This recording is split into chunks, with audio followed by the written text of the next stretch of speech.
My daughter said, "We need your house for the children." I sold the house and moved to another state without saying a word to her. When my daughter looked me straight in the eye and said, "Mom, we need your house for the children," she didn't ask. She declared it. Like my life here. 40 years of mornings with chamomile tea on this very porch, 40 years of Christmas roasts and burnt pecan pies, was already concluded. I was 66, not buried. But in that moment, the way she folded her arms and tilted her head, I understood something cold and metallic. She wasn't planning around me. She was planning past me. She stood in my kitchen, sunlight cutting through the lace curtains, illuminating the dust above my old oak table. Tessa always did that thing with her jaw when she believed she was being reasonable. "It just makes sense," she continued. "The kids need stability, more space. You don't use half the rooms anyway." I looked at her carefully. I've learned something in 66 years. People reveal themselves in the spaces between their sentences. And in those spaces, I saw impatience, calculation, ownership. "This is my house," I said quietly. "Of course it is," she replied too quickly. "But we're family." Family.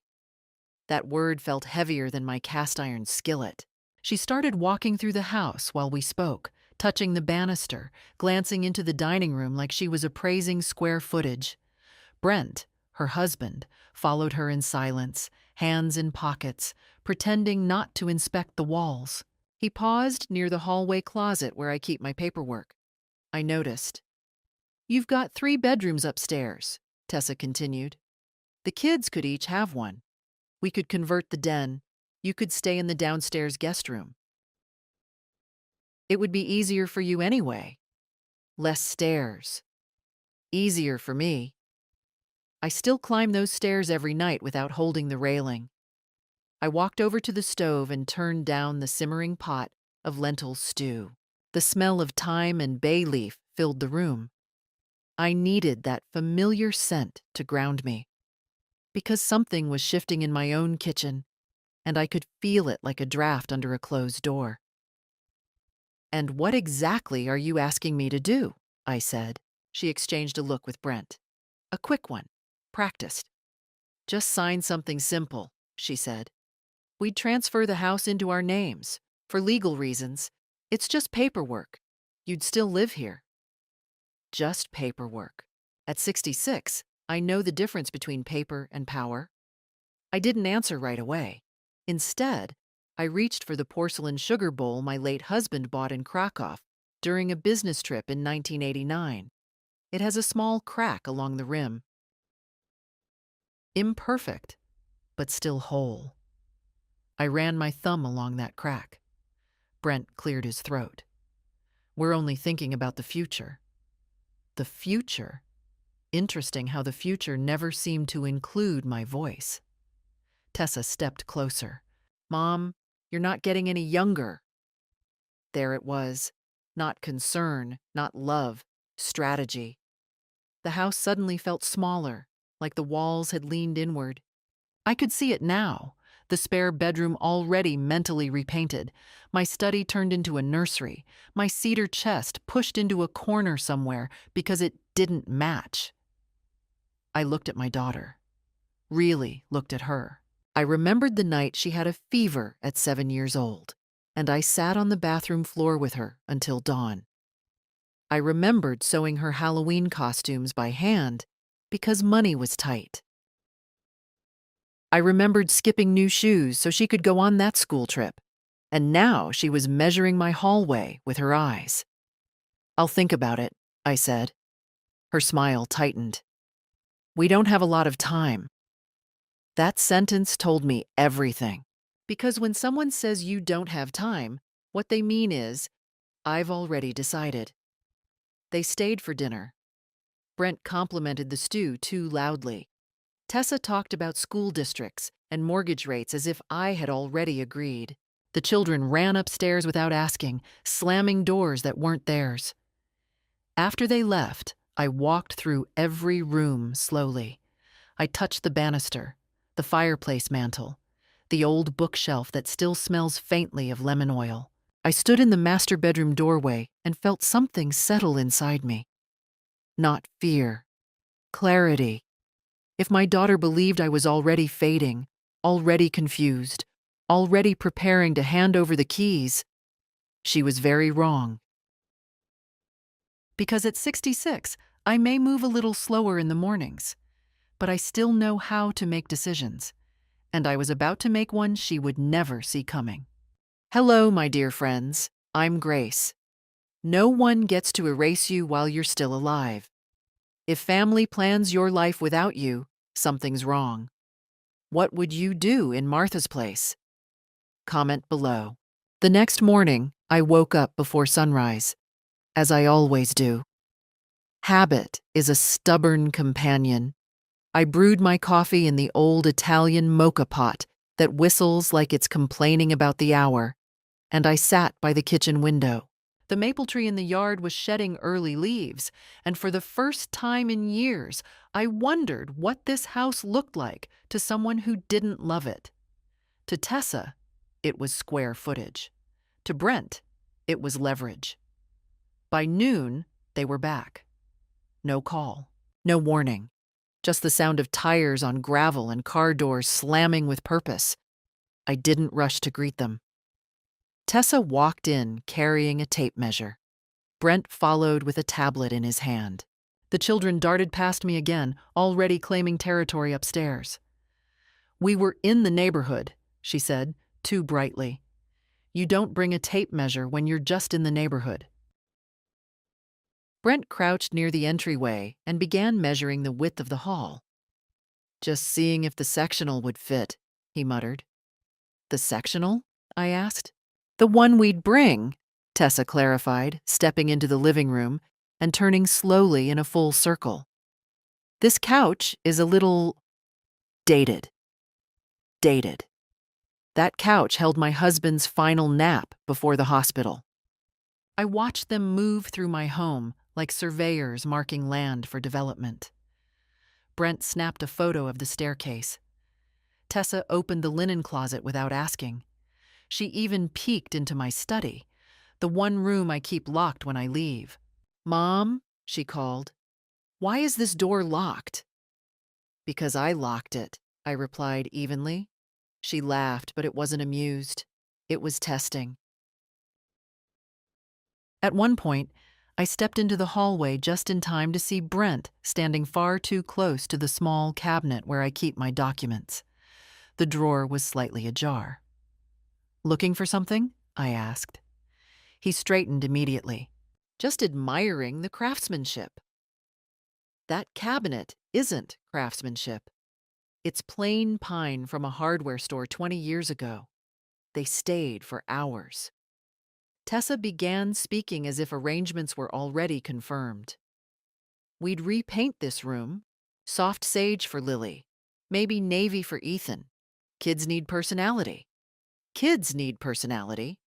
Apparently, grandmothers need relocation. At one point, Tessa stood beside me at the kitchen island.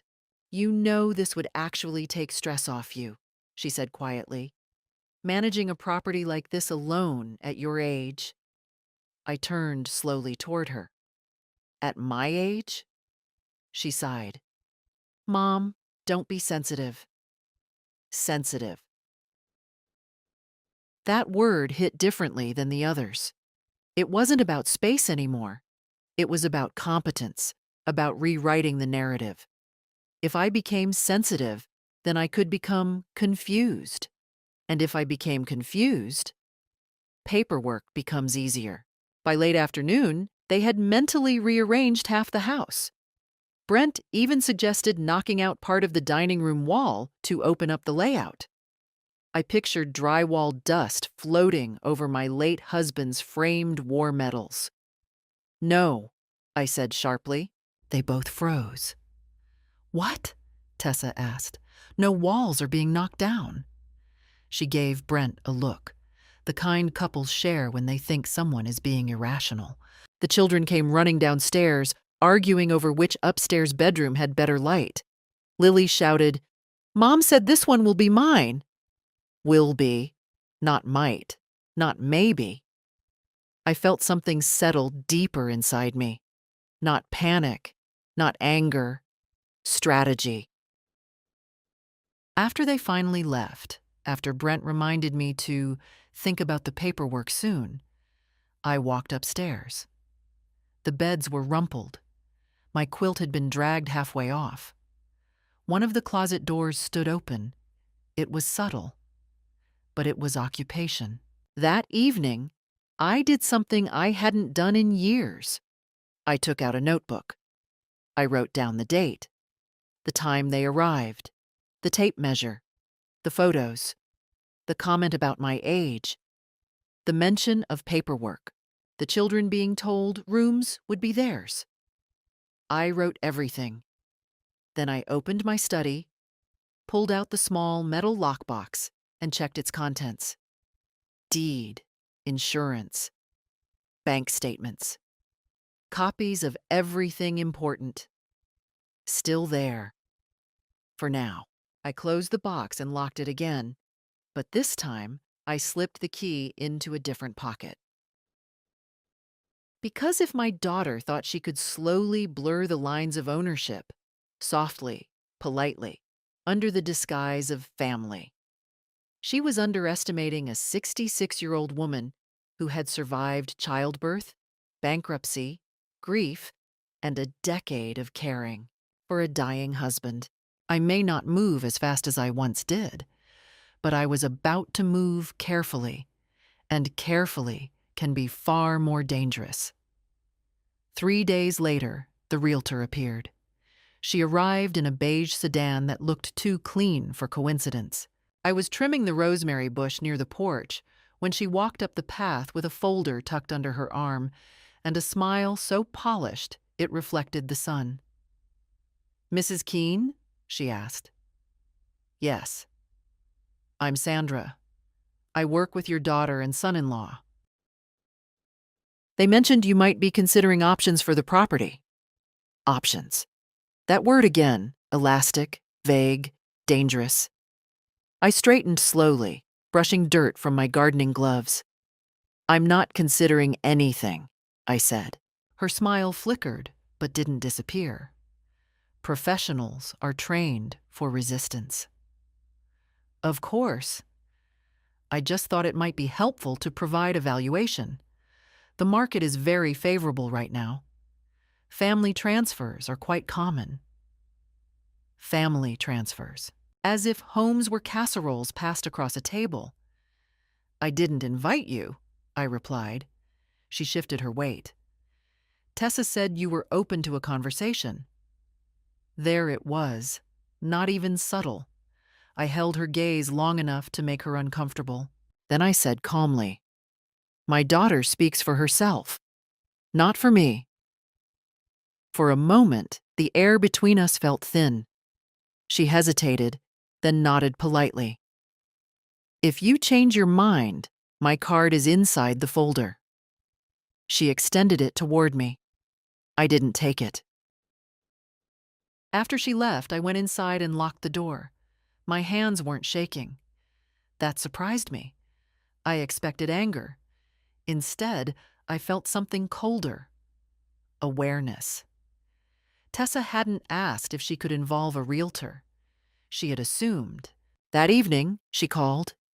"Did Sandra stop by?" she asked casually. She did. And? And I told her I'm not selling.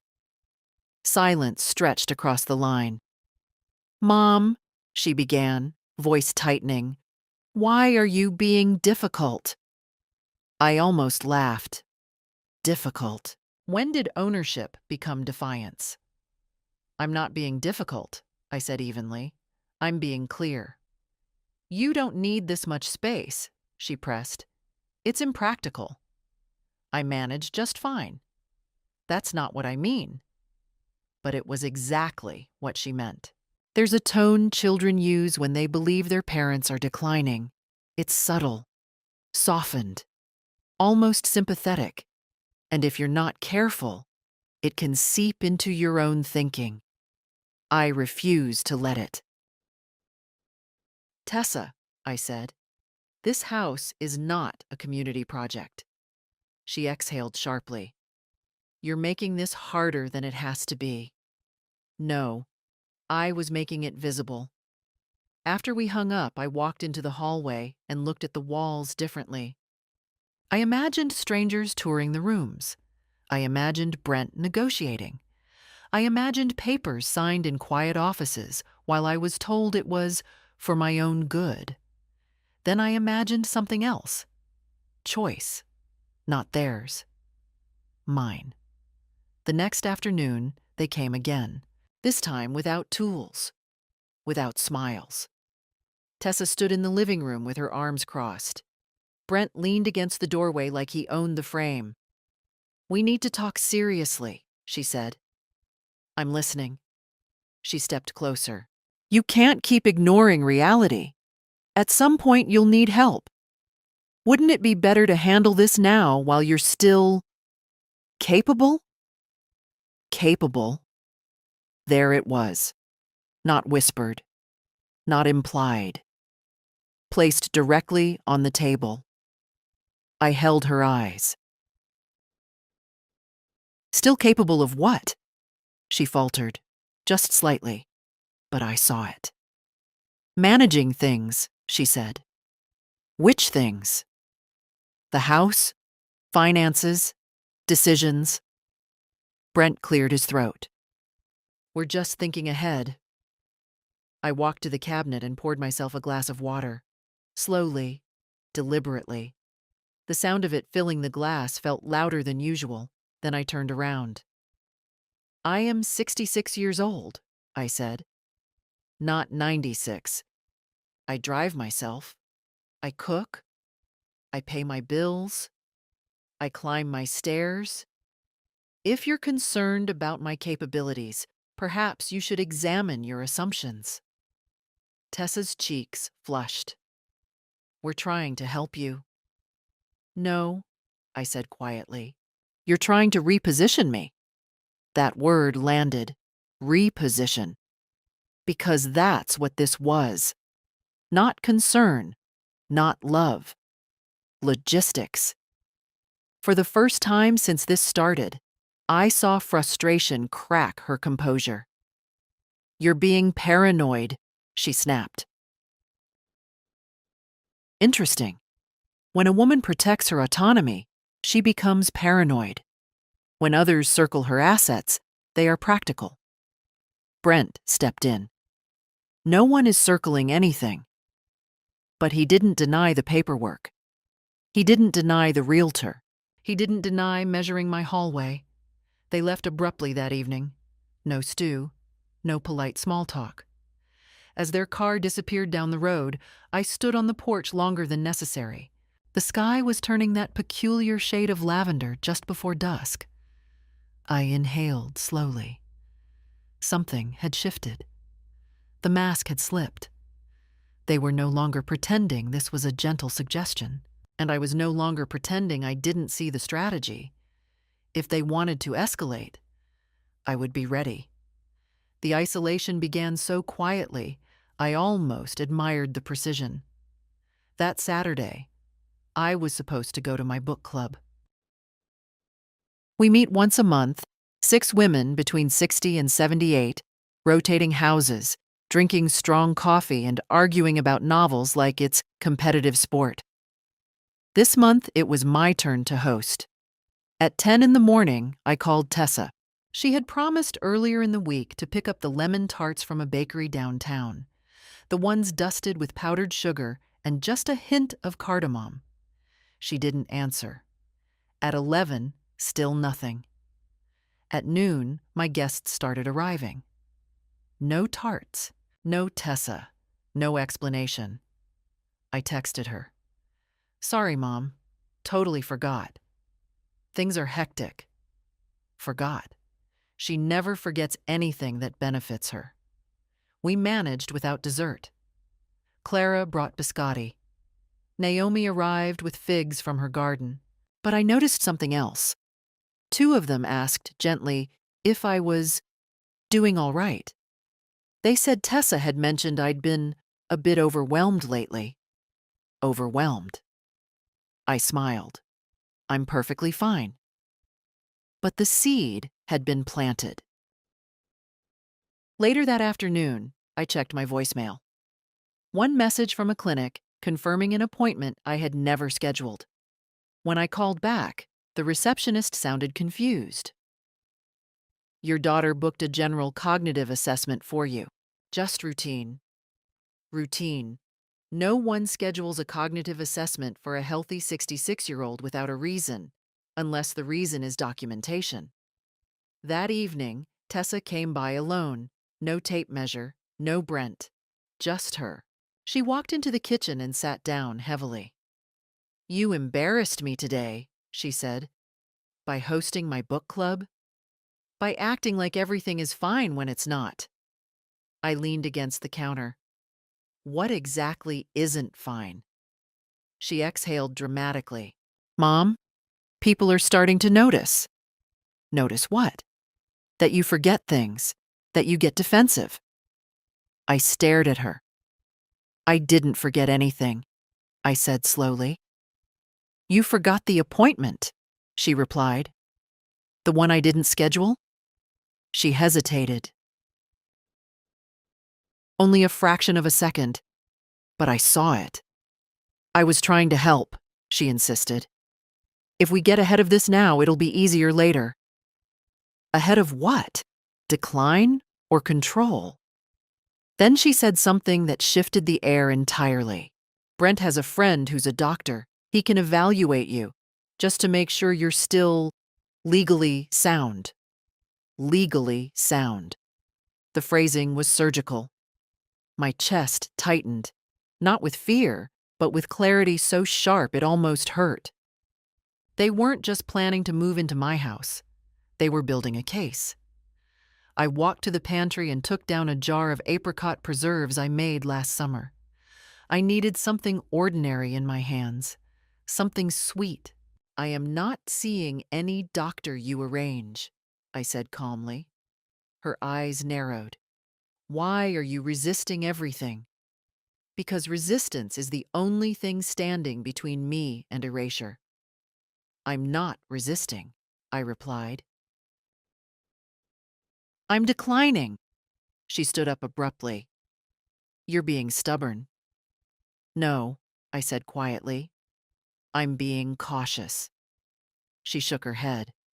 You don't even realize how hard you're making this. That sentence lingered. Making what hard? The transition? The transfer? The takeover? After she left, I sat at the kitchen table long after sunset. The house felt different now, not invaded physically, but strategically. Conversations were happening about me, without me. Narratives were forming. Overwhelmed, forgetful, defensive. If repeated enough, those words could turn into paperwork, and paperwork, once signed, turns into permanence. I stood up and walked into my study. I opened my notebook and added new entries. Book club comment about being overwhelmed. Unauthorized medical appointment scheduled. Mention of doctor friend. Phrase used, legally sound. I underlined that last one twice. Then I did something I hadn't planned on doing so soon. I took out my laptop. Not to argue, not to research assisted living, but to look up real estate attorneys outside my immediate area. If my daughter was preparing quietly, so was I. The first attorney I called didn't answer. The second had a receptionist who sounded bored. The third picked up on the second ring. His name was Daniel Hargrove.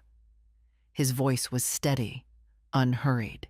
He didn't interrupt when I explained that my daughter had scheduled a cognitive evaluation without my consent. She did what? He asked quietly. I repeated it. And has any physician examined you? No. Have you signed anything? Absolutely not. A pause. not awkward, calculated. "Mrs. Keene," he said, "before we go any further, do you feel safe in your home?" The question caught me off guard. Not because I didn't understand it, because I did. "Yes," I answered after a moment, "but I don't feel secure." "That distinction matters," he said. "You need to understand something. If someone attempts to establish diminished capacity, documentation becomes their weapon. You'll want your own record, independent evaluation, and protection." Protection. The words settled into me like a key turning in a lock. We scheduled a consultation for Thursday, not in my town, 45 minutes away. The next morning, Brent showed up alone. That had never happened before. He knocked once and let himself in before I reached the door. "You should really start locking up more," he said casually. "I do," I replied. He smiled thinly. "Just looking out for you." He walked into the living room without being invited and sat down. Spread his legs wide like he owned the space.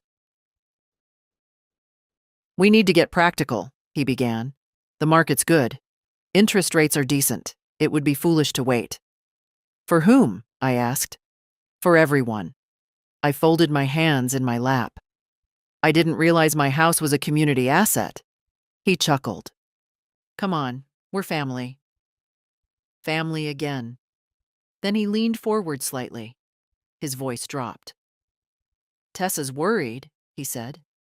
"She thinks you're slipping." I held his gaze. "Is that so?"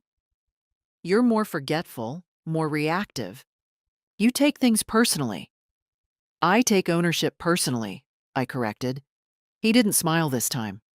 "You don't want this to get messy," he said. There it was. Not a threat. Not quite, but close enough. "What would messy look like?" I asked. He hesitated. "Well, if a doctor determines you're not fully capable of managing assets, things can move quickly. Courts tend to prioritize stability for children." Children. My grandchildren had been turned into leverage. "Interesting," I said softly, "because I was under the impression courts prioritize facts." His jaw tightened. "You're misunderstanding us." "No," I said evenly. "I'm understanding you perfectly." He stood up abruptly. "We're trying to help before things decline further." Further. Decline implies progression, a condition, a slide. He wanted me to absorb that narrative. Instead, I stood as well. "I have a medical checkup next week," I lied smoothly. "With my own physician." That made him pause. "I didn't know about that," he said. "You don't know about a great many things." The silence stretched. Then he nodded once. "We'll see what the doctor says." And he left. As soon as the door closed, I exhaled slowly. They were accelerating, which meant I had to move faster than I intended. Thursday came. I drove myself to Daniel Hargrove's office in a small neighboring city that smelled faintly of roasted coffee and printer toner. His office was modest. No flashy diplomas, just shelves of thick legal volumes and a framed photo of a golden retriever. He listened, really listened. When I finished explaining everything, the realtor, the appointment, the legally sound comment, he leaned back in his chair. "You're not confused," he said plainly. "No." "You're being maneuvered." "Yes." He nodded once. "Then we counter." He outlined options with precision. Revocable trusts, power of attorney restrictions, protective filings. And then he mentioned something else. "You could sell," he said calmly. "On your terms." Quietly.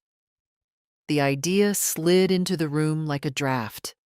Sell. Not to them, to someone else. If you sell before any legal claim of incapacity is even initiated, he continued, there's nothing to contest. The asset is gone. The leverage disappears. Gone. Leverage disappears. I felt my pulse in my fingertips.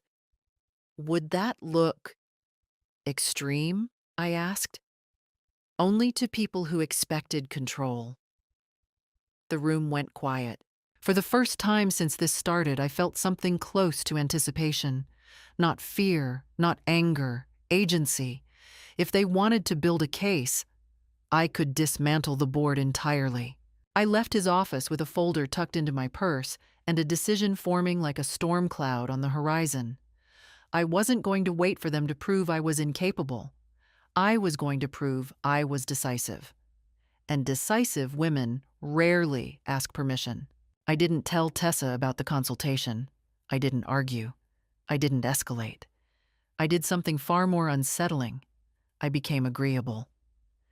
When she called 2 days later and asked if I'd thought more about being practical, I softened my voice.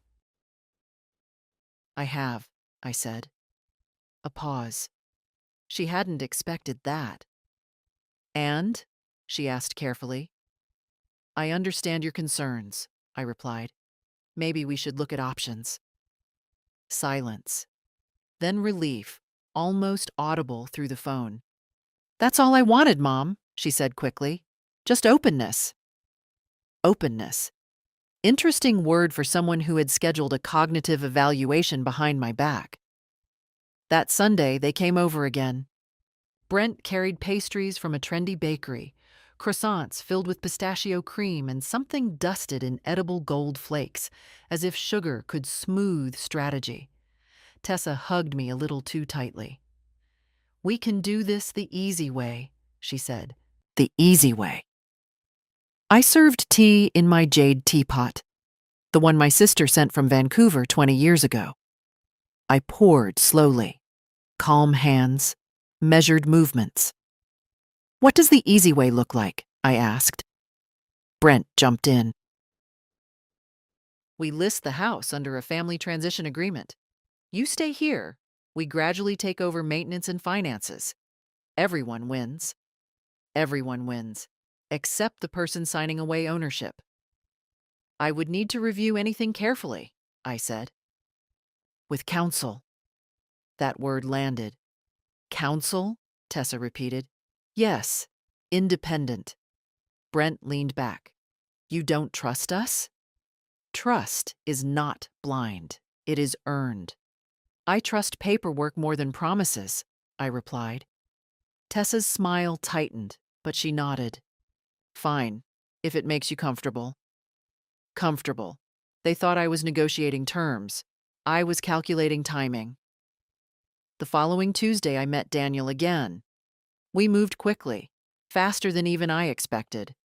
He connected me with a discreet agent who specialized in private sales. No public listing, no sign in the yard. Qualified buyers only. The key, Daniel said, is silence. Silence I could manage. Within 48 hours, the agent toured the house while Tessa was at work. I told her I was having a deep clean done. Technically not a lie. The agent walked through with professional detachment, noting hardwood floors, crown molding, the small sunroom off the kitchen. It will sell fast, she said. I nodded. Good. By Thursday, there was an offer. Cash. Quick close. I stood in my study holding the preliminary paperwork, and for the first time since this began, my hands trembled. Not from fear, but from magnitude. Selling the house wasn't just a transaction. It was a severing. But then I pictured Brent measuring my hallway. I pictured Tessa calling me not legally sound. And the tremor stopped. That evening, Tessa stopped by unannounced again. She walked in, scanned the room, then frowned. Did you move things? She asked. Yes. Why? I felt like it. She studied me carefully, like she was searching for signs of instability. You seem different, she said. I am. She laughed lightly, but there was tension under it.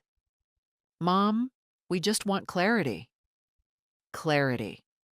Then let me be clear, I said evenly. No one is adding their name to this house. Her expression shifted. That's not what we discussed. We discussed possibilities, I corrected. I'm still considering mine. Her eyes hardened. You're making a mistake. No, I said quietly. I'm preventing one. For a moment, the air felt electric, charged, like the second before a storm cracks open. You don't understand how serious this is, she said. I held her gaze. Oh, I understand perfectly. She left without another word. As soon as the door closed, I locked it. Then I walked upstairs and opened the closet in the master bedroom. I took out one suitcase, just one. I placed it on the bed and unzipped it slowly. I wasn't packing yet, but I was measuring, and this time it was my turn. The dinner was her idea. Let's just sit down and talk like a family, Tessa had said over the phone, her tone carefully neutral. No pressure, no paperwork. No paperwork. That was almost amusing.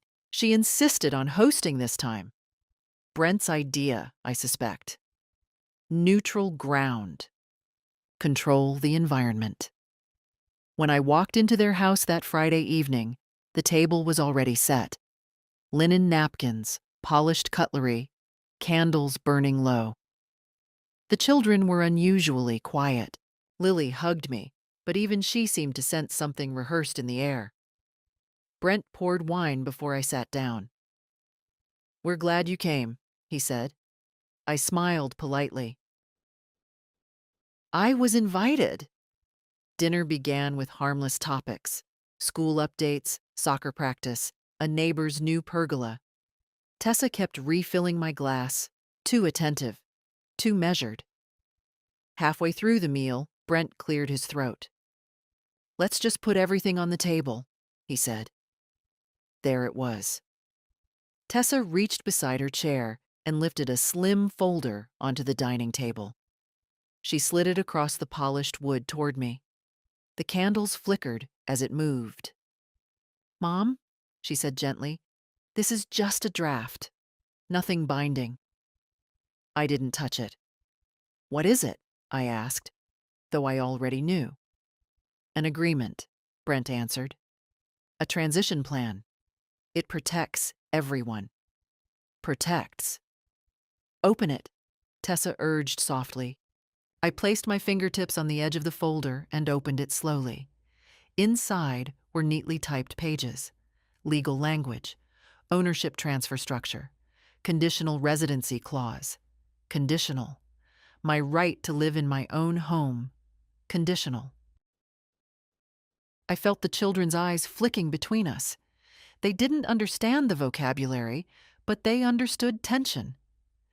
You brought this to dinner, I said calmly. We didn't want it to feel confrontational, Tessa replied. You don't neutralize confrontation with paperwork. You said no paperwork, I reminded her. This isn't pressure, Brent insisted. It's planning. I turned a page deliberately. There it was, a line referencing capacity affirmation, a clause allowing financial oversight in the event of decline. Decline again. I closed the folder gently. No, I said. The word landed heavier than I expected. Tessa blinked. No. What? No to this. No to any version of this. Her composure cracked. You didn't even consider it. I considered it before I walked in. Brent leaned forward. You're being unreasonable. Am I? Tessa's voice sharpened. We are trying to build stability for our children.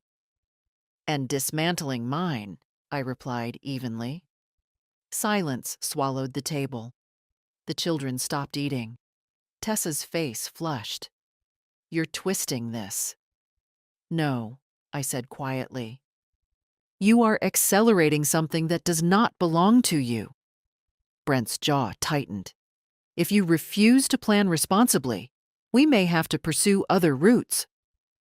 There it was, not implied, spoken.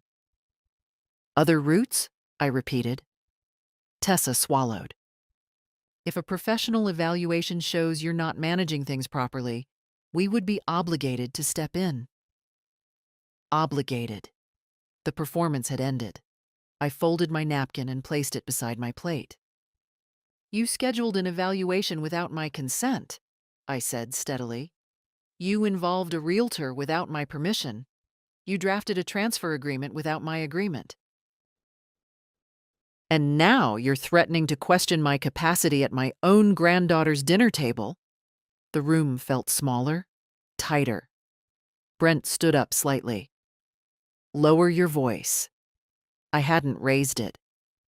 "I am 66 years old," I continued calmly. "I manage my affairs. I pay my taxes. I drive myself. I am not confused." Tessa's eyes glistened, not with guilt, with frustration. "You don't see it," she said. "You're not thinking clearly." I stood up. "I see everything," I replied. The chair legs scraped softly against the floor as I pushed it back. "You're making this harder than it needs to be," Brent said. "No," I answered, looking directly at him. "You are." I picked up my coat. No shouting, no theatrics. Just finality. As I walked toward the door, Tessa's voice followed me. "If you don't cooperate, we will have no choice." I paused at the threshold. "You already made your choice," I said. Then I left. The mask slipped at dinner. They weren't asking. They were positioning. If you were Martha, would you sign or walk away? Be honest. Write your answer in the comments. The retaliation didn't come in the form of shouting. It came in the form of absence. On Monday morning, I drove to the pharmacy to pick up my blood pressure medication. The pharmacist frowned at her screen. "It shows this prescription was transferred," she said. "Transferred where?" She typed again. "Canceled, actually, at the request of a family contact." My spine straightened. I did not authorize that. She blinked.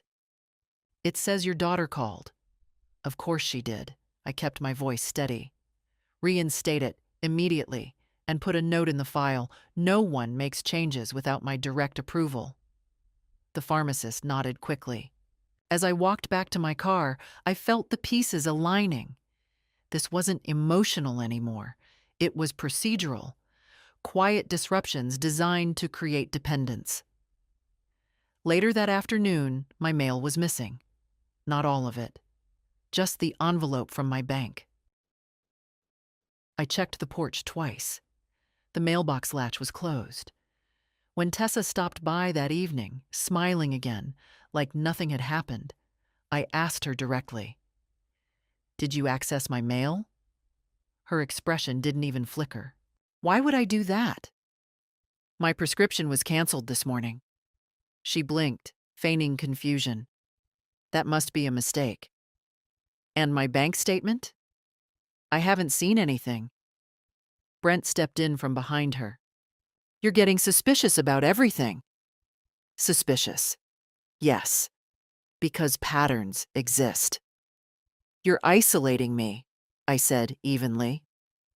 Tessa laughed lightly. "Mom, that's dramatic." "Is it?" My book club had been rescheduled without my knowledge. Clara later told me Tessa called to say I wasn't feeling well. Not feeling well. A narrative was forming outside my awareness. "I am not declining," I said clearly, "and I am not confused." Brent folded his arms. "No one said you were." "You implied it." Tessa's tone sharpened. "You're proving our point right now." There it was again, that circular trap. If I defended myself, I was unstable. If I stayed quiet, I was compliant. I walked past them into the hallway and opened the small cabinet. Empty. The drawer where I kept copies of insurance and tax records had been disturbed. Not completely emptied, but shifted. "You've been in here," I said. "No," Brent replied too quickly. I turned slowly toward him. "Do not lie to me in my own house." Silence stretched. Tessa's jaw tightened. "We're trying to prevent you from making reckless decisions." Reckless. "You mean independent ones," I corrected. Brent exhaled sharply. "You don't understand the legal consequences if you act irrationally." I held his gaze. "Try me." He stepped closer, lowering his voice. "If a doctor documents cognitive instability, we can petition for temporary conservatorship." The word landed like a hammer. Conservatorship. So that was the escalation. "You've already spoken to someone," I said. Neither of them answered. Which was answer enough. The air in the hallway felt suffocating, not because I was afraid, but because the strategy had moved from suggestion to execution. "You should be grateful we're handling this privately," Tessa said. Grateful. I stared at her. "You're building a case against me," I said calmly. "Medication interference, appointment scheduling, mail interference, statements to friends." "You sound paranoid," she snapped. "No," I replied quietly. "I sound aware." Brent stepped back first. Not out of retreat, but recalculation. "This doesn't have to be ugly," he said. "You're right," I answered. "It doesn't. Because ugliness requires confrontation, and confrontation requires warning. I gave neither." After they left, I locked every door. Then I sat at the kitchen table and opened Daniel's folder again. The offer was still active. Closing could happen in 3 weeks. 3 weeks? I walked upstairs and opened the suitcase fully this time, not measuring, packing, slowly, deliberately. If they were preparing to petition the court, I would make sure there was nothing left to petition for. I didn't sleep much that night. Not because I was afraid, because I was organizing. There's a peculiar clarity that arrives when you realize you're no longer negotiating. You're exiting. I moved through the house quietly, not like someone fleeing, but like someone cataloging a museum before it closes. By morning, half the suitcase was filled. Not with clothes, with essentials. Passport, birth certificate, copies of financial records, the small tin of heirloom buttons my mother carried across the ocean in 1954. My late husband's watch.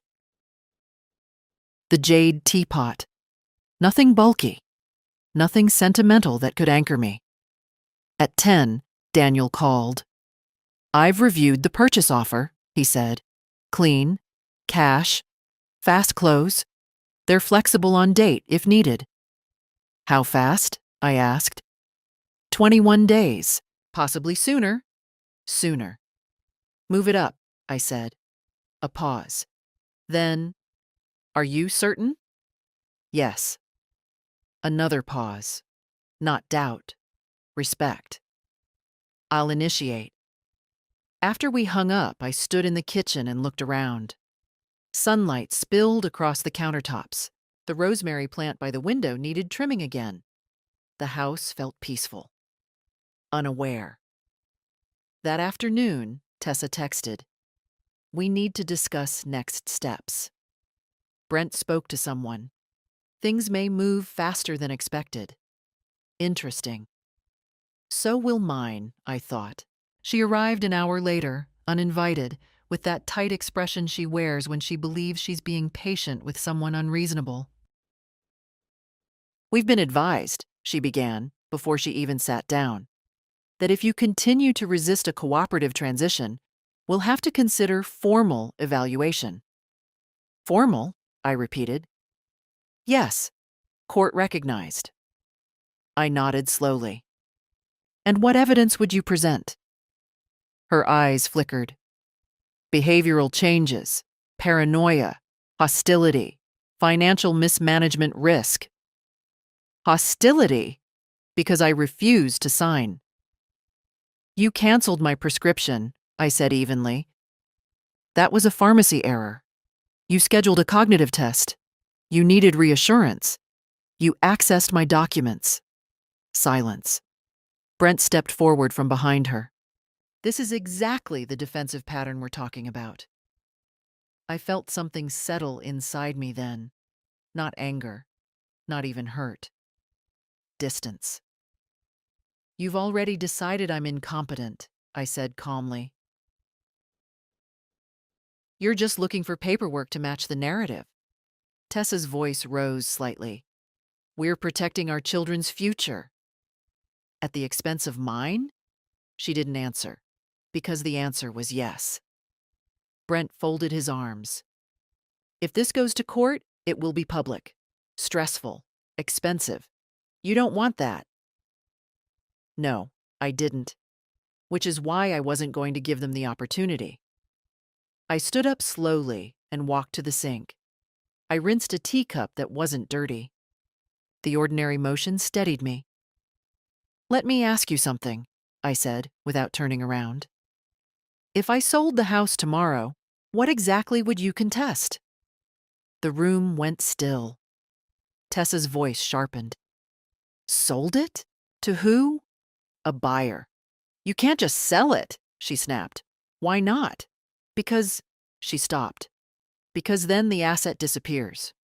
Brent recovered first. If you attempt to liquidate under cognitive instability, that sale could be challenged. On what grounds? I asked calmly. You have no diagnosis. Silence again.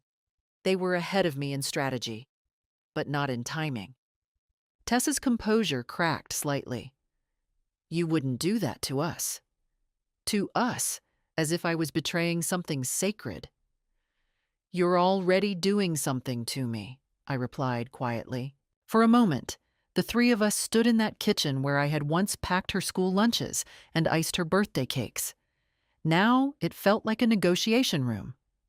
Brent finally spoke.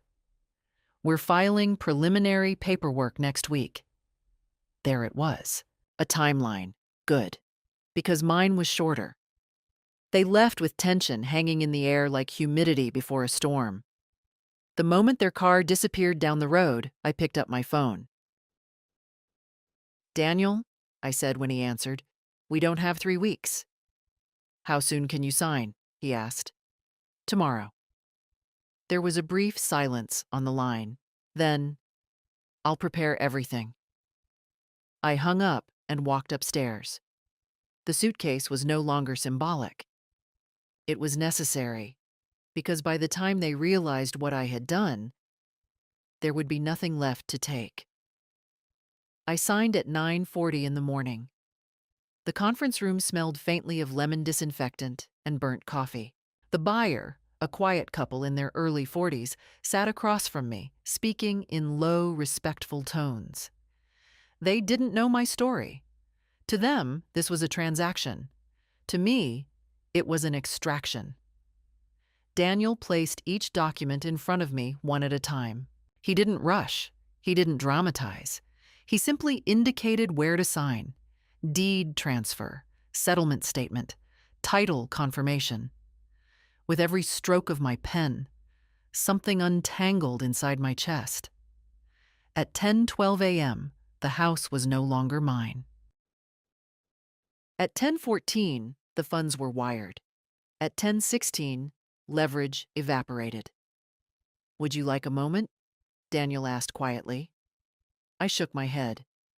No, I'd like efficiency. He gave a small nod. We had already arranged temporary housing 2 states away. A modest 1-bedroom apartment in a desert town with more sky than buildings. Quiet. Anonymous. paid in full for a year in advance. By noon, I was back at the house. Technically, no longer mine, but still empty.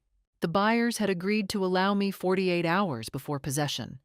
Professional courtesy. They were renovating before moving in. I walked through each room slowly, not to mourn, but to inventory memory. The hallway still carried faint traces of cedar. The kitchen tile had a small chip near the stove. The upstairs bedroom window stuck slightly when humidity rose. I touched nothing twice. The suitcase sat by the door now, full, zipped.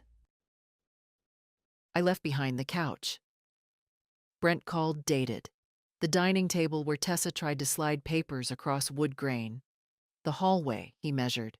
I kept only what fit into the trunk of my car. At 3:17 p.m., my phone buzzed. Tessa. I let it ring once, twice, then answered.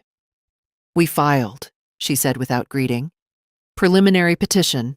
The court date will be scheduled soon." "I see," I replied calmly. "You forced this," she added. "No," I said. "You did." There was silence on the line. "You need to come by tonight," she continued. "We have to review financial exposure." Financial exposure. "That won't be necessary," I said. "What do you mean?" "I mean," I replied evenly, "there is no property to evaluate." A pause. "What are you talking about?" "I sold the house this morning." The silence that followed wasn't disbelief. It was impact. "You did what?" Her voice rose, sharp, fractured. "It's no longer an asset," I said. "It cannot be transferred. It cannot be contested. You can't just—" She stopped herself. "You're not legally stable enough to make that decision." I was stable enough to sign. Brent's voice appeared in the background. "Put it on speaker." Then louder. "This will be challenged." "On what grounds?" I asked calmly. "You have no medical determination, no injunction, no conservatorship order. You filed too late." The air on the other end of the line felt chaotic.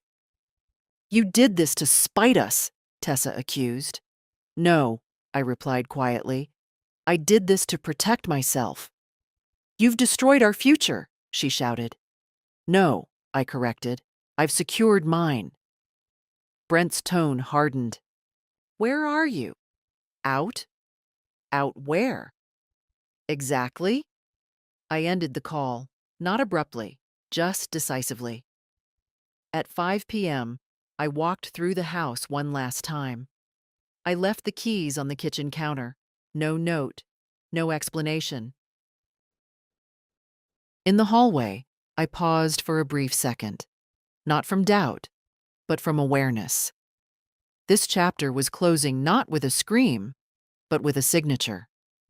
I locked the door from the outside and placed the key inside the mailbox slot, as instructed. Then I got into my car. 2 states away waited silence, and for the first time in months, it felt like freedom. I crossed the state line just after midnight. There's something strangely intimate about driving alone through darkness with everything you own packed behind you. The highway stretched endless and indifferent, illuminated only by headlights and the occasional green exit sign, promising towns I had never heard of. I didn't cry. I didn't second guess. I drove. By dawn, the landscape had changed. The thick trees gave way to dry hills, then to wide open stretches of desert dotted with low shrubs and stubborn cacti. The sky here felt enormous, almost theatrical in its openness. Nothing crowded it. Nothing leaned in. The apartment complex was modest, beige stucco, a small courtyard with gravel instead of grass. No one knew my name here. No one had memories of my hallway or opinions about my capacity. I signed the lease under Martha E. Keene. Not mom, not homeowner, just Martha. The manager handed me the keys with a polite smile. "Welcome," she said. "Welcome." The word felt clean. The apartment itself was simple. One bedroom, small kitchen, a narrow balcony that overlooked the parking lot, and beyond it, an endless horizon of pale sand and distant mountains. Inside, the air smelled faintly of fresh paint and dust. I placed my suitcase on the floor and stood still. Silence. No footsteps overhead. No sudden door openings. No conversations about me happening in the next room. Just quiet. I unpacked deliberately. The jade teapot went on the kitchen shelf. My husband's watch inside the nightstand drawer. The tin of buttons on the dresser. I hung 5 blouses in the closet. 5. That was enough. Around noon, my phone vibrated. I knew who it was before I looked. Tessa. I let it ring once. Twice. Then I answered. "Where are you?" she demanded. No greeting. "Safe," I replied. "You think this is funny?" Her voice was strained, tight with fury and something else. Panic. "I don't find it amusing," I said calmly. "You blindsided us. The buyers changed the locks. We went to the house this morning. It was no longer my house. You filed your petition too late," I said. "You manipulated the timing." "No," I corrected. "I understood it." Brent's voice came through faintly in the background. "Tell her we're contesting." "We're contesting the sale," Tessa said sharply. "You were under stress. That can invalidate decisions." I walked onto the balcony and looked at the sky. The sun was brutal and bright, unapologetic. "Stress does not equal incapacity," I replied. "You ran away." "No," I said evenly. "I relocated." There was a long pause. "Where are you staying?" she pressed. "That's not information you need." "We're your family." Family. The word no longer carried weight. "You attempted to remove my autonomy," I said quietly. "You attempted to cancel my medication. You attempted to schedule medical evaluations without consent. That is not protection." Her breathing grew heavier. "You've destroyed trust," she whispered. "I considered that. Trust requires good faith." "I responded to your strategy," I said. "You just didn't anticipate mine." The silence stretched long enough that I thought she might hang up. Then her voice shifted, not softer, but colder.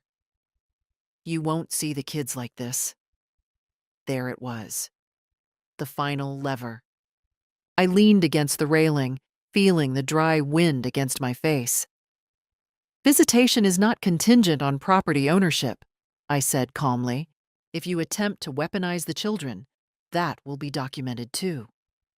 "You're threatening us now?" "No," I replied. "I'm establishing boundaries." Brent's voice rose again in the background, frustrated, sharp. Papers rustling, doors closing. "You can't hide forever," Tessa said. "I'm not hiding." I looked out at the mountains. "I'm beginning." I ended the call before she could respond. For several minutes, I simply stood there, listening to the wind move through dry air. The enormity of what I had done pressed gently against me, not as regret, but as consequence. I had dismantled the board. I had removed the asset. I had exited before they could frame me as incapable. But freedom has a cost. It is solitary. Inside the apartment, the silence returned. Not heavy, just honest. I walked back inside and placed my phone face down on the counter. Then I brewed tea in the jade pot. Not as a ritual of nostalgia, as a declaration. I was not displaced. I was self-directed, and for the first time in months, no one was measuring my hallway. They arrived 4 days later. I didn't tell them where I was staying, which meant they worked for it. When I opened the door that afternoon and saw Tessa standing in the courtyard of my apartment complex, Brent a few steps behind her, I wasn't surprised.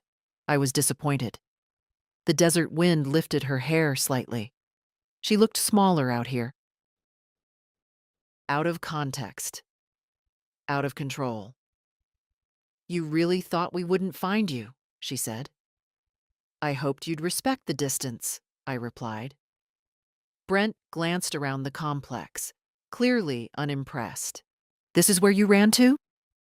"This is where I relocated," I corrected calmly. They stepped inside without waiting for an invitation. Old habits. Tessa scanned the apartment, the modest couch, the narrow kitchen counter, the single bedroom door. Her expression twisted. "You downgraded your entire life just to spite us." "No," I said evenly. "I simplified it." Brent crossed his arms. "You made a legally questionable decision under emotional distress." I leaned against the counter. "You filed after the sale." "We can argue undue influence," he snapped. "From whom?" I asked. Silence. Because there was no influencer, no manipulator, just me. Tessa's composure cracked first. "Do you have any idea what you've done to us?" she demanded. "We had plans. We had expectations." "You had assumptions," I corrected. She stepped closer, her voice shaking now, not with sadness, but fury. "You embarrassed us. The buyers told the neighbors everything, that we tried to take your house." I held her gaze. "I didn't tell them anything," I said. Brent's jaw tightened. "You forced this narrative." "No," I replied quietly. "Your behavior did." The room felt small with the three of us inside it. Heat pressed against the windows.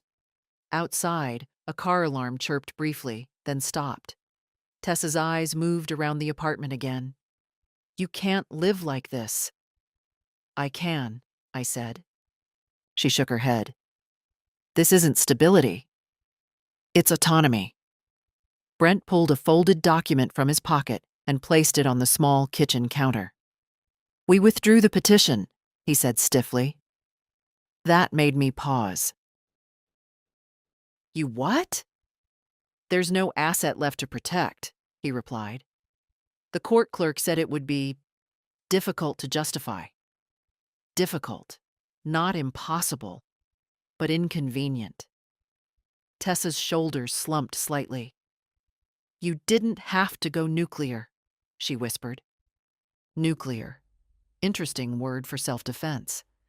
"You scheduled medical evaluations without consent," I reminded her. "You canceled prescriptions. You prepared conservatorship paperwork." "We were scared," she snapped. "Of what?" She hesitated. "Of losing control," I said softly. The words landed harder than any accusation. Brent looked away first. For a long moment, none of us spoke.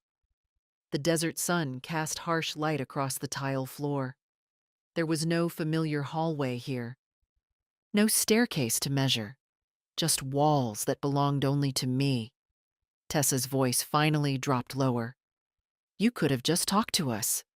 "I did," I said. "You didn't listen."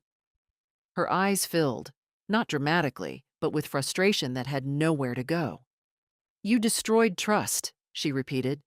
"Trust again." "I protected myself," I replied. "Those are not the same thing."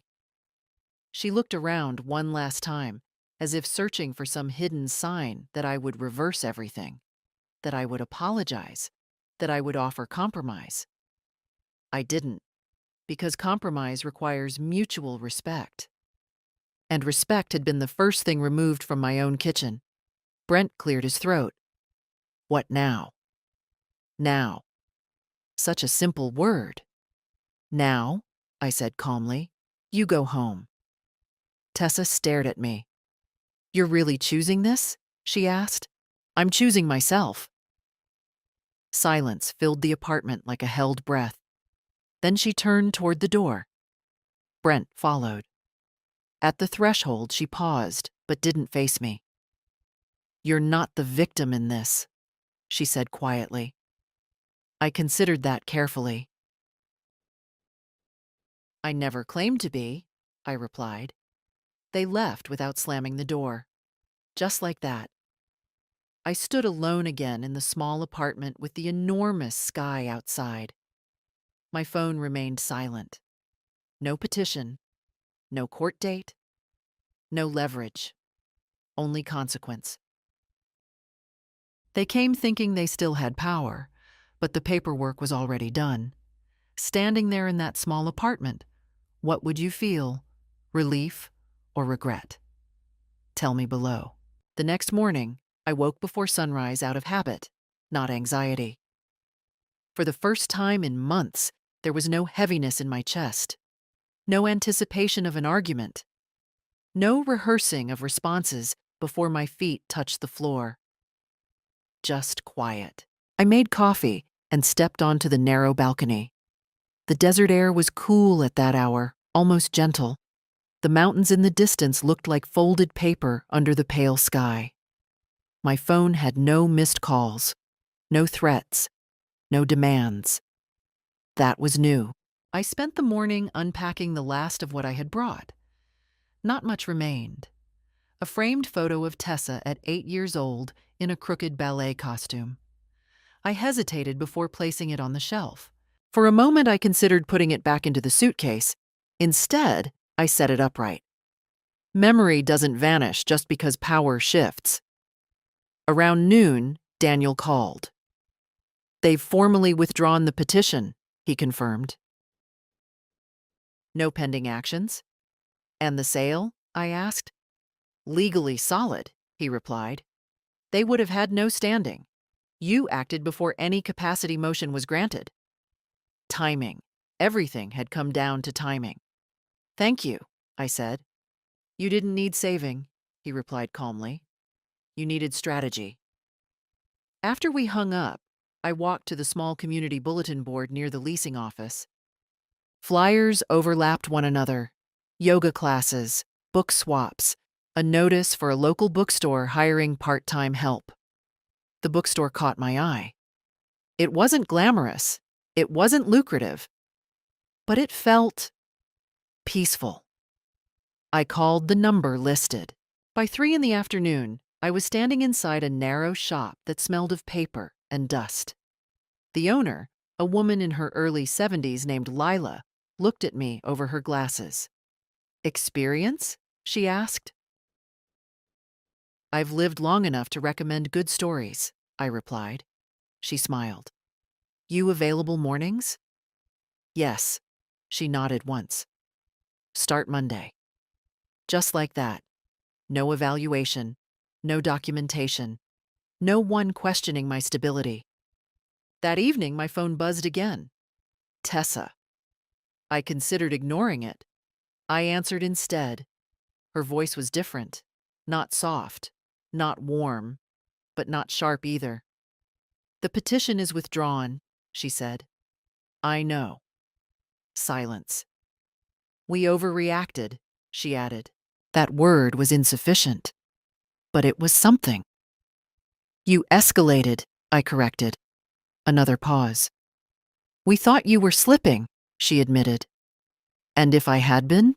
I asked quietly. She didn't answer immediately. Then we would have needed to step in, she said finally. Step in, I repeated. Or step over.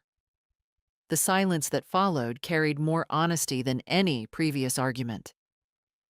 I didn't think you'd go this far, she said. You didn't think I could, I replied. There was no shouting now, no ultimatums, just distance. Are you okay? She asked, almost reluctantly. Yes. Where are you working? She pressed. That's not relevant, I said gently. She exhaled. You've changed. No, I replied. I stopped accommodating. Another silence. "You're still their grandmother," she said finally. "I know." The call ended without resolution. No reconciliation, no dramatic apology. Just acknowledgement. That night, I stood again on the balcony as the sun dissolved into red and gold across the horizon. The desert cooled quickly once darkness settled. Freedom isn't loud. It doesn't celebrate. It simply exists. I had a smaller apartment, fewer belongings, no staircase to climb. But I had something I nearly lost: authority over my own life. And that, at 66, is not a downgrade. It is reclamation. Work began on Monday at 9. The bookstore was narrower than it first appeared, shelves rising almost to the ceiling, old wooden ladders on wheels tucked into corners. The sign above the door read, "Second Chapter Books." I liked that. Second chapter. Lila handed me a simple apron and pointed toward the register. "People don't just buy books," she said. "They confess things while holding them." She wasn't wrong. By mid-morning, I had already heard about a divorce, a retirement party, and a grandson who refused to visit his grandmother because she asked too many questions. I smiled at that last one. "Questions are how we stay present," I told the woman gently. She nodded, thoughtful. The rhythm of the store settled into me quickly. Alphabetizing, dusting spines, recommending novels based on vague descriptions like something strong, but not depressing. I moved easily, steadily. No one questioned my balance when I climbed the ladder. No one watched for confusion in my eyes. At lunch, I sat in the small back room with a container of lentil stew I'd made the night before. Same recipe as always: thyme and bay leaf. The scent grounded me. Familiar, but no longer tied to a contested kitchen. My phone buzzed only once. A photo. Tessa had sent it without a caption. The grandchildren standing in front of what used to be my house. The new owners had repainted the door. Blue now, not red. I studied the image carefully. There was no message accusing me, no guilt woven into words, just the image. I typed back a single sentence. "They look healthy." 3 dots appeared almost immediately, then disappeared, then returned. "They miss you." I didn't respond right away. Missing someone is not the same as respecting them. That evening, after closing the shop, I walked through the town square. Small, quiet, a diner with flickering neon, a hardware store that smelled of sawdust and oil. People nodded as they passed. No one knew my history. Anonymity is a form of relief. Later in my apartment, I opened the small metal tin of buttons and spread them across the table. Different colors, different eras. My mother kept them, "in case something tears," she used to say. It occurred to me that not everything torn needs to be mended. Sometimes you cut the fabric differently. The following Saturday, the children called me directly, not Tessa. Lily's voice came first. "Grandma, why did you move so far?" I inhaled slowly. Honesty matters, but so does proportion. "I wanted a new adventure," I said. "Did Mom make you?" she asked quietly. Children see more than adults admit. "No," I replied gently. "Grandma makes her own choices." There was a pause. Then Ethan's voice chimed in. "Mom says you're stubborn." I smiled faintly. "Sometimes stubborn means strong," I answered. They laughed. The sound carried through the phone like something unbroken. After we hung up, I sat in silence for a long time. I did not regret selling the house. I did not regret relocating. But I understood now that consequences echo in subtle ways. Freedom creates space. Space creates distance. And distance reveals truth. 3 weeks into my new life, I received a letter, handwritten, not from Tessa, from Brent. Short, direct. We miscalculated. That's on us. You moved faster than we anticipated. I hope we can reset at some point. No apology, but acknowledgement. That mattered. I folded the letter once and placed it inside the tin of buttons. Not as forgiveness, as record. That night, I stood again on the balcony, watching the horizon swallow the sun. The sky here turned violent shades of orange and violet before surrendering to dark. I had not been rescued. I had not been exiled. I had acted. At 66, I had refused to be repositioned. And in doing so, I had altered the trajectory of every conversation that would follow. No one would measure my hallway again. No one would schedule my decline. The house was gone, but I remained, and that was enough. It's been 4 months. 4 months since I locked a door that no longer belonged to me and drove toward a sky that didn't ask questions. Life here is not dramatic. It doesn't demand attention. It unfolds quietly. I open the bookstore at 9. I recommend novels to retirees who want something hopeful but not naive. I alphabetize biographies and drink 2 strong coffee from a chipped ceramic mug that says, "Still here." Still here. That phrase means more to me now than it ever did inside a 4-bedroom house. Tessa and I speak occasionally, not often, carefully. There are no more threats, no more references to doctors or petitions. The subject of the house hovers between us like something fragile, acknowledged but not touched.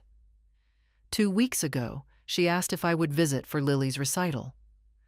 "I'll think about it," I said. That used to be her line. I did go. I stayed in a hotel. When I drove past what used to be my house, I didn't slow down. The door is still blue. A swing set now stands in the yard, different curtains in the windows. Someone else's life. I felt no surge of regret, no sting, just recognition. After the recital, Tessa and I stood in the parking lot while the children ran ahead. "You look, well," she said.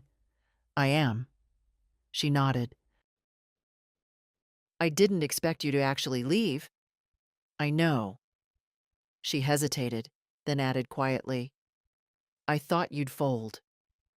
That was the closest thing to honesty I'd heard from her in months. "I know," I repeated. There was a long silence between us.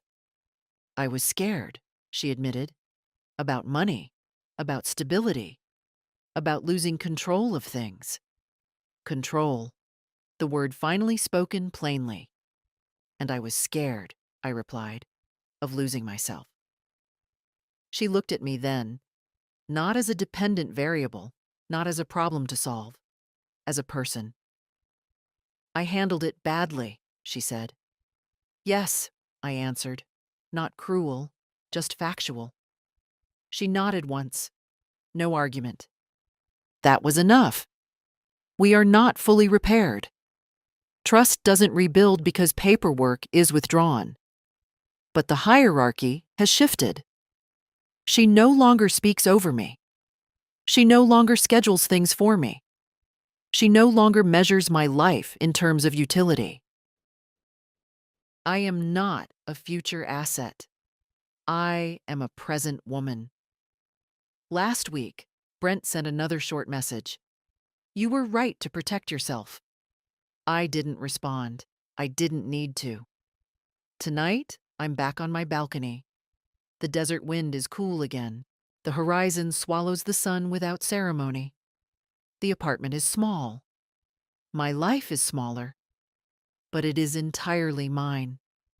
At 66, I did not fight in court. I did not scream. I did not beg for understanding. I signed. I packed.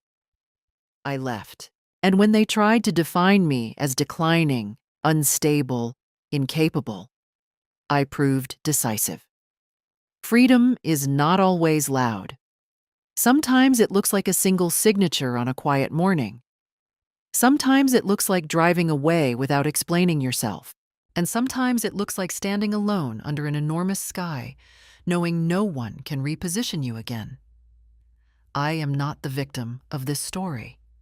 I am the author of it. Protecting yourself isn't always gentle. Would you have done the same or tried to fix it differently? Share your thoughts, like, subscribe, and join the conversation.